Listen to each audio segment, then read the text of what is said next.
Hello everyone दोस्तों, कैसे हो आप सब। उम्मीद है कि आप लोग अच्छे होंगे। तो आज नरेंद्र मोदी का कुछ शॉर्ट वीडियो कुछ दिखाने वाले गया जैक्सन और न्यू ट्रेन का ओपनिंग का।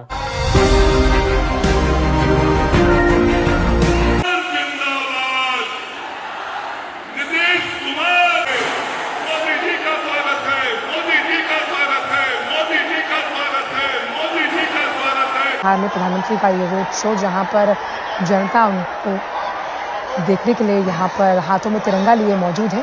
प्रधानमंत्री भी उनके इसी प्यार को आत्मसात करते हुए, हाथ हिलाते हुए उनको अभिवादन जो कर रहे हैं, उनका जो प्यार है, वात्सल्य है, उसे स्वीकार करते हुए नजर आ रहे हैं। तो बिहार के गया जी में हजारों करोड़ रुपए की विकास परियोजनाओं का आज शुभारंभ है, कुछ का शिलान्यास भी है और इसमें बिजली, सड़क, स्वास्थ्य और शहरी विकास से जुड़ी तमाम बड़ी परियोजनाएं शामिल हैं। इस तरह के रोड शो में आप देखिए हर वर्ग का व्यक्ति मौजूद है, बच्चे भी हैं, बुजुर्ग भी हैं, महिलाएं भी हैं और देश की आन बान और शान तिरंगे को लेकर हाथ में यहाँ प्रधानमंत्री की एक झलक पाने के लिए, उनसे मिलने के लिए लोगों का हुजूम यहाँ पहुंचा हुआ है। तो बिहार के गया जी से आप देख रहे हैं तस्वीरें, जहाँ 13,000 करोड़ रुपए से अधिक की विकास परियोजनाओं को राष्ट्र को समर्पित करेंगे, जिसमें खास तौर पर बिहार के इंफ्रास्ट्रक्चर से जुड़ी ये योजनाएं हैं और कैसे वो बिहार को आर्थिक प्रगति के पथ पर अग्रसर होकर लेकर जाएंगे। बिहार की जनता दिल खोलकर प्रधानमंत्री का स्वागत करती हुई नजर आ रही है और प्रधानमंत्री भी उनका ये भाव आत्मसात करते हुए, उनका ये वात्सल्य आत्मसात करते हैं। और ये इस तरह की तस्वीरें हमेशा अनूठी होती हैं। हम तमाम अलग अलग राज्यों में जब प्रधानमंत्री कभी भी रोड शो करते हैं तो वहाँ की जनता प्रधानमंत्री को सुनने के लिए, उनके वो ऊर्जा मंत्र सुनने के लिए हमेशा आतुर होती है। और यहाँ पर भी आप कुछ ऐसा ही माहौल देख रहे हैं। और हो भी क्यों, क्योंकि जिस आर्थिक विकास का जिक्र प्रधानमंत्री हमेशा से करते हैं, जिनमें राज्यों के सर्वांगीण विकास से ही पूरे देश का विकास होता है, उस देश का जिसमें 125 करोड़ हिंदुस्तानी रहते हैं और आत्मनिर्भरता के पथ पर आगे बढ़ते हुए तमाम जो अलग अलग सेक्टर्स हैं उनमें हम प्रगति होते हुए देख रहे हैं। और ये सकारात्मक सूचक है आपके आर्थिक प्रगति के पथ पर चलते हुए भारत का। ये वो भारत है जो आत्मनिर्भर है, ये वो भारत है जिसमें योजनाएं अब सिर्फ कागजों पर नहीं होती, बल्कि उन्हें अमली जामा पहनाया जाता है। और आज ही का दिन अगर हम देखें तो कुछ ऐसी योजनाएं थी जिनका शिलान्यास आज से 2 साल पहले किया गया, लेकिन आज वो दिन है कि जब अगर आपकी नीति आपका साथ दे रही है तो नीति भी बखूबी आपके साथ होती है।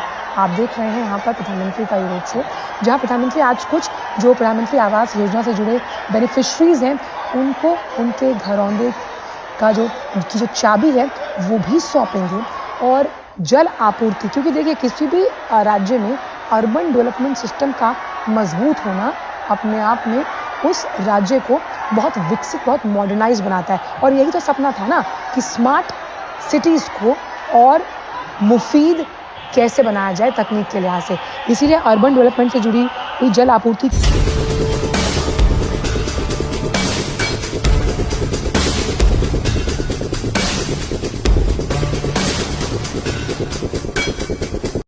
आवाज जैसन कहलियो कि हम मगह में ही अपन बात अपने सबसे कहबै, तो हम प्रधानमंत्री जी के स्वागत में हम कहल चाहिए। इतना काम कलथिन है सब जगह भारत में और बिहार के लिए विशेषकर बिहार के लिए इतना ज्यादा काम कलथी है कि बिहार के स्पेशल राज्य के दर्जा देवे वाला बात कहे वाला लोग के मुंह पर एक तरह से तमाचा लगले है कि भाई ओकरा से ज्यादा आज काम होले है। वही काम में हम कहल चाहिए कि मगध क्षेत्र में संपर्कता को सुदृढ़ करने के लिए आमस दरभंगा एक्सप्रेस हाईवे के निर्माण हो रहे हैं। दूसरा, कोलकाता पोर्ट से बिहार के संपर्कता हेतु वाराणसी कोलकाता एक्सप्रेस के निर्माण भी हो रहे हैं तथा गया औरंगाबाद जिले से वो गुजरते। ओकर बाद गया जिला में 1300 एकड़ में इंडस्ट्रियल मैन्युफैक्चरिंग क्लस्टर का निर्माण भी हो रहे हैं, जेकरा से मगध क्षेत्र में उद्योग से धंधों में विकास होते। बिहार राज्य के ऊर्जा सुरक्षा के लिए नबीनगर औरंगाबाद में 3000 करोड़ रुपए के लागत पर 2400 मेगावाट के नया थर्मल पावर का निर्माण भी हो रहे है। उतने ना ईस्टर्न डेडिकेटेड फॉरेन कॉरिडोर के सोमनगर से लेकर के गया पंडाल भाग तक भी निर्माण हो रहे है। और बोध गया एवं विष्णुपथ मंदिर के समग्र विकास ला भी बात हो रहे है। याद हो तो तोहनी के कि चुनाव के समय में हमनी मांग कैली हल कि काशी में बनारस में जैसे कॉरिडोर बनले है, गया या बोध गया में भी बनले है। आज हम यहाँ पर उपस्थित प्रधानमंत्री के अपने के तरफ से हम साधुवाद दे कि ये दोनों काम बिहार गया में कर दिलथिन है। अब कुछ बात आपको हम बिहार के लिए कह देना चाहते हैं। अब पहले जो हम लोगों की सरकार आई 24 नवंबर 2005 को और एनडीए की सरकार आई जिसमें बीजेपी और जदयू की सरकार थी और उसके माध्यम से हम लोगों ने काम करना शुरू किया। लेकिन उसके पहले की जो सरकार थी उसका कोई काम नहीं था, सरकार से कोई काम नहीं किया गया। लेकिन हम लोगों की जब सरकार आई तब से हम लोगों ने एक एक काम करना शुरू कर दिया और पूरे बिहार में, और उसके लिए बिहार के विकास में हम लोग चारों तरफ लगे हुए हैं और हर तरह से सब जगह से कानून का राज है। अभी एक चीज आपको बता देना चाहता, सभी क्षेत्रों में तेजी से विकास हो रहा है, चाहे शिक्षा हो, स्वास्थ्य हो, सड़क हो, बिजली हो, सभी काम हो रहे हैं। हाल ही में कुछ नए बाकी जो सब काम हम लोग करवा ही रहे हैं, लेकिन अभी हाल ही में कुछ और भी काम करवाए हैं। तो इसी के लिए नए निर्णय लिए गए हैं अभी हाल में। तो अभी वृद्धजनों, दिव्यांगजनों और विधवा महिलाओं को मिलने वाली पेंशन की राशि 400 रुपया थी, तो इसीलिए भी हम लोगों ने उनको बढ़ा करके 400 रुपये को बढ़ा करके 1100 रुपया कर दिया है। और इसमें कुल मिलाकर के 1,12,00,000 लोगों को फायदा हो रहा है। प्रधानमंत्री जी लगातार 2024 से मैं देख रहा हूं, लगातार बिहार की यात्रा करके बिहार के विकास को आगे बढ़ाने का काम पिछले 1.5 वर्षों में आदरणीय प्रधानमंत्री जी ने बिहार में आकर लगभग 1.25 लाख करोड़ रुपया के राशि का उद्घाटन और शिलान्यास करने का काम किया। साथियों, ये अपने आप में ऐतिहासिक है साथियों।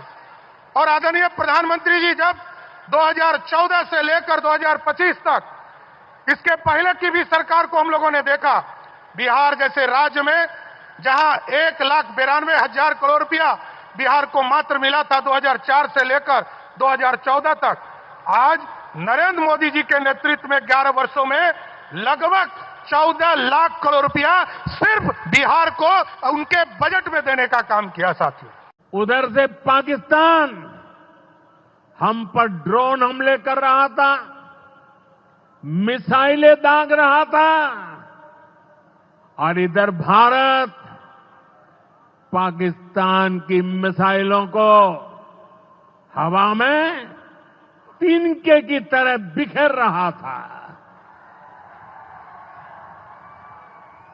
पाकिस्तान की एक भी मिसाइल हमें नुकसान नहीं पहुंचा पाई।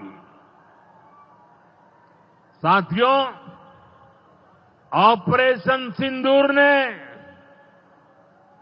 भारत की रक्षा नीति की नई लकीर खींच दी है। अब भारत में आतंकवादी भेजकर हमले करा के कोई बच नहीं सकेगा। आप सोचिए, आज कानून है कि अगर किसी छोटे सरकारी कर्मचारी को 50 घंटे तक हिरासत में रख दिया तो अपने आप वो सस्पेंड हो जाता है, ड्राइवर हो, छोटा क्लार्क हो, प्यून हो, उसकी जिंदगी हमेशा हमेशा के लिए तबाह हो जाती है। लेकिन अगर कोई मुख्यमंत्री है, कोई मंत्री है, कोई प्रधानमंत्री है, तो वो जेल में रह करके भी सत्ता का सुख पा सकता है। ये कैसे हो सकता है? हमने कुछ समय पहले ही देखा है कि कैसे जेल से ही फाइलों पर साइन किए जा रहे थे, जेल से ही सरकारी आदेश निकाले जा रहे थे। नेताओं का अगर यही रवैया रहेगा तो ऐसे भ्रष्टाचार के विरुद्ध लड़ाई कैसे लड़ी जा सकती है?